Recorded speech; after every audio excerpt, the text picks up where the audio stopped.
ብሩኬና ሀይሚ ከሆነ እያበቡ ነው የሚሄዱት። እየተቃጠላችሁም ያላችሁ ሰዎች አላችሁ። እንግዲህ ረጋ በሉና ራሳችሁን አረጋጉት ማለት ነው። ሌላ ደግሞ ያው በውሸት ፈጣሪ ስም አትጥሩ ማለት ነው። እውነት ስነግራችሁ እና የፈጣሪ ስም በፈጣሪ ስም አትነግዱ ማለት ነው። በፈጣሪ ስም አትነግዱ። በቃ አምቁሙ።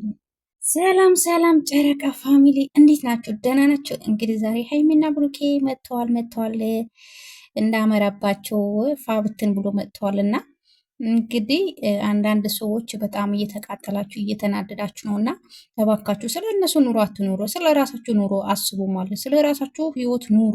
እንዴ ምንድን ነው በእነሱ ህይወት እየገባሁ ካልፍተፈት ካላችሁ ሳ በሰላም ነው? ግን ደህና ናችሁ? እንዴት ናችሁ? ረጋ በሉ ረጋ በሉ፣ ሰከን በሉ። የምሬ ነው እና እንደዚህ መሆን ጥሩ አይደለም። በሰው ህይወት አትግቡ። ስለዚህ ስለ ራሳችሁ ህይወት ኑሩ ማለት ነው። እንዴ ከሀገር ለምን እንደወጣችሁ ታውቁታላችሁ እንዴ?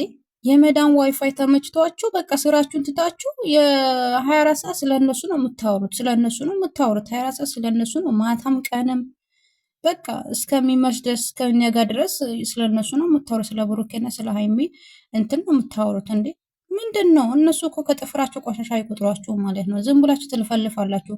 ሲደክማችሁ እሱ ታቆሙታላችሁ። ግን ቢሆንም ጥሩ አይደለም። እዚህ ጋር የሚሰማችሁ ሰው ማለት በአሁኑ ሰዓት ላይ ብዙ ሰዎችን ሚዲያ ተጠቃሚ ናቸው። እንደ ድሮ አይደለም አሁን ላይ ማለት ነው። እና ይህንን የምትናገሩት ቃላቶችን ከአፋችሁ የሚወጣው ነገር ቤተሰብስ ቢሰማ ብላችሁ አስባችሁ ታውቃላችሁ? አታውቁም ማለት ነው። እና እንደዚህ መሆን ጥሩ አይደለም እውነት ስነግራችሁ ማለት ነው። እና የሰውን ህይወት ልኑር አላችሁ ማለት ነው እናንተ ማለት ነው። እናንተ ምን ቤት እንደሆናችሁ አላውቅም። እና በሰው ህይወት እየገባችሁ አትፈትቱ፣ አትበጥብጡ ማለት ነው። ራሳችሁ ችላችሁ መኖር ትችላላችሁ።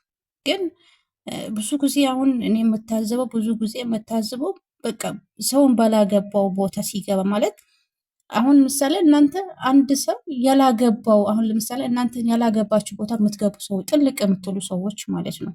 ሳትጠሩ አቤት የምትሉ ሰዎች ማለት ነው አላችሁ ማለት ብዙዎች ማለት ነው። እንዴ እኒህ ልጆች ምን አጠፉ? ምን ሰሩ?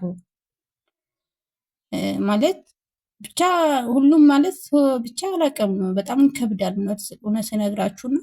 እኔ አብዛኛው ድምፅ መጥቼ አላውቅም ግን በጣም አንዳንድ የታዘብኩት ፎቶ ያልሆነ ነገር እያደረጋችሁ እየበሶታችሁ የቤተሰብ ፎቶ እየዘቀዘቃችሁ እንዴ ብዝቀዝቁ ባዝቀዝቁ እኮ ያ ሰው እኮ ተዘቀዘቀ ማለት ፎቶ እኮ ምንም ማለት እኮ አይደለም ንገራችሁና ማለት ነው።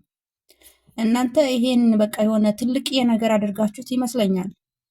ፎቶ እኮ ብዝቀዝቁ ያ ሰው ትክክለኛ ሰው ራሱ አምጥታችሁ ዘቅዘቃችሁ አይደለም እኮ ግን እንደዚህ መሆን አያስፈልግም። ፎቶም ዘቀዘቃችሁ አልዘቀዘቃችሁ እነሱም አይጨመርባችሁ አይቀንስባችሁ ልንገራችሁ ማለት ነው።